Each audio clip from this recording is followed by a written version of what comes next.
शिखर के इस सफर में कई पड़ाव भी मिलेंगे और हर पड़ाव की कहानी गोदावरी के जन्म और महादेव की चमत्कारी जटा से जुड़ी थी।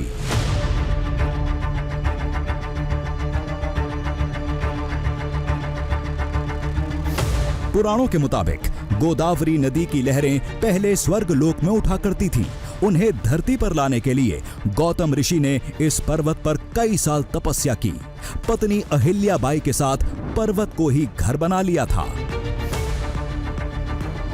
तो ये जो स्थान है इसे माना जाता है कि ये आश्रम का स्थान था, यानी जहाँ पर गौतम ऋषि और अहिल्या जी निवास किया करते थे अपने तप के समय में। तप किस चीज़ को लेकर था?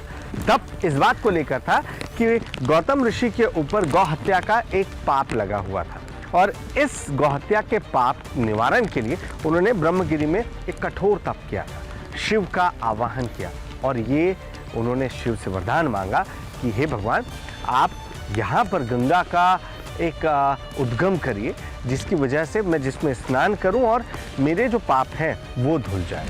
और यही वजह है कि इस स्थान पर इस मूर्ति को स्थापित किया गया है।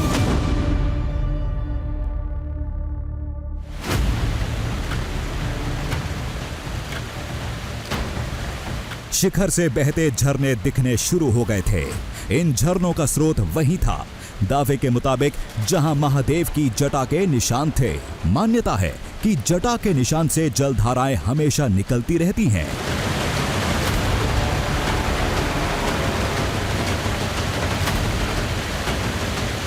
इन्हीं जलधाराओं में रास्ता बनाते हुए आगे जाना था।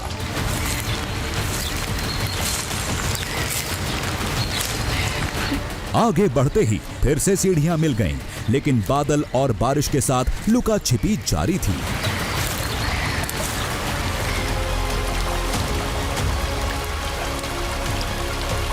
ब्रह्मगिरी पर्वत से जुड़ी मान्यता कहती है महादेव के साथ यहां ब्रह्मा और विष्णु भी प्रकट हुए थे। त्रिदेव के साथ होने की वजह भी विशेष थी। बताया जाता है कि गो हत्या से मुक्ति के लिए गौतम ऋषि ने पहले ब्रह्मा जी की तपस्या की थी। ब्रह्मदेव ने असमर्थता जताते महादेव की तपस्या करने की सलाह दी। बाद में महादेव ने जल धारा निकालने के लिए जब अपनी जटा पटकी थी, कहते हैं उस समय गंगा के दक्षिण भाग का बहुत तेज प्रवाह निकला था, जिसे नियंत्रित करने विष्णु जी प्रकट हुए। पैर के अंगूठे से जल के प्रवाह को शांत किया था।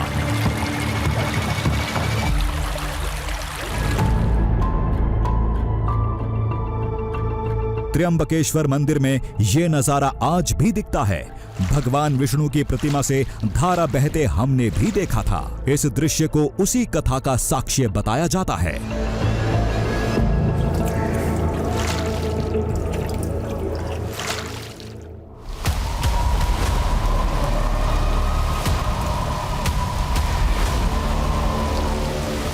इधर बारिश की फुहारों के बीच हमारी चढ़ाई जारी थी।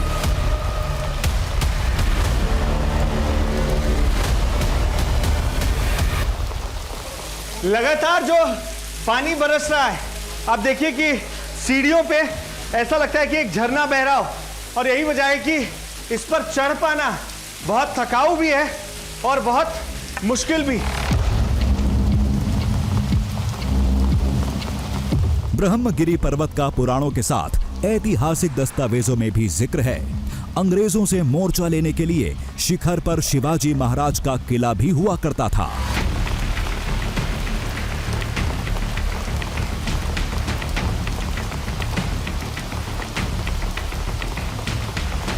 ये जो गड्ढे आप देख रहे हैं, ये महज गड्ढे नहीं है, ये पूरे इतिहास की कहानी खुद में छिपाए हुए हैं।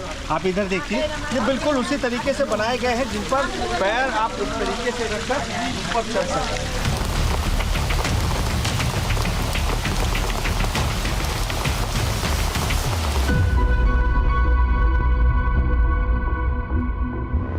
ये सच है कि बारिश में पर्वत की खूबसूरती बढ़ जाती है, लेकिन एक हकीकत ये भी है कि इस खूबसूरत नजारों के साथ चढ़ाई खतरनाक भी हो जाती है।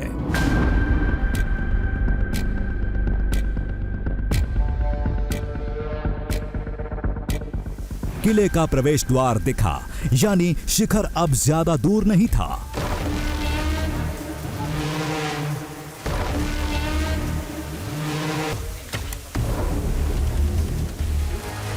अब मैं जहां पहुंच चुका हूं यह बिल्कुल एक प्रवेश द्वार की तरह नजर आ रहा है, जैसे आप किसी किले के भीतर दाखिल हो रहे हैं और इसके अंदर जाने के बाद ही शायद हमें वो तमाम साक्ष्य देखने को मिलेंगे, वो तमाम दृश्य देखने को मिलेंगे जो इस सफर के शुरुआत में हमें लोगों ने बताए थे। वाकई ये भरोसे करने लायक जगह नहीं है कि इस पहाड़ की इन चट्टानों को काटकर कैसे दरवाजा बनाया गया है, कैसे रास्ता बनाया गया है, कोई भी यकीन नहीं करेगा।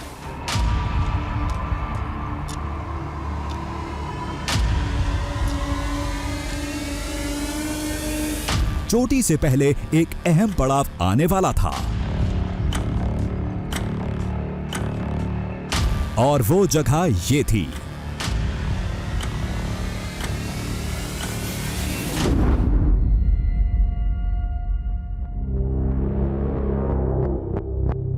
जो भी इसे देखता है हैरत में पड़ जाता है।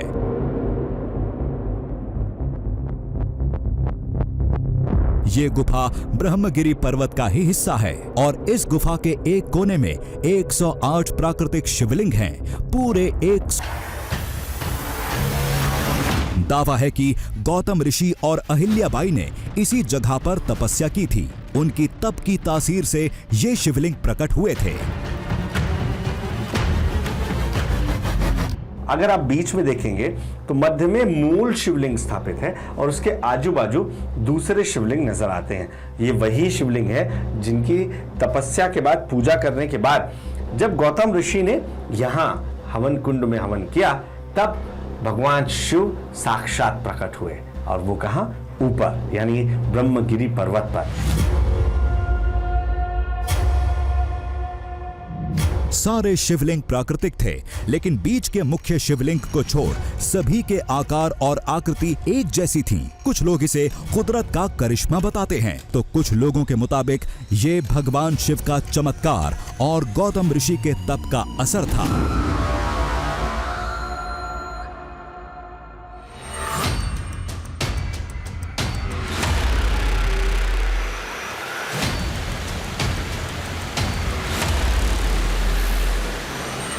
अगला पड़ाव पर्वत का शिखर था और यही आखिरी रास्ता सबसे कठिन था।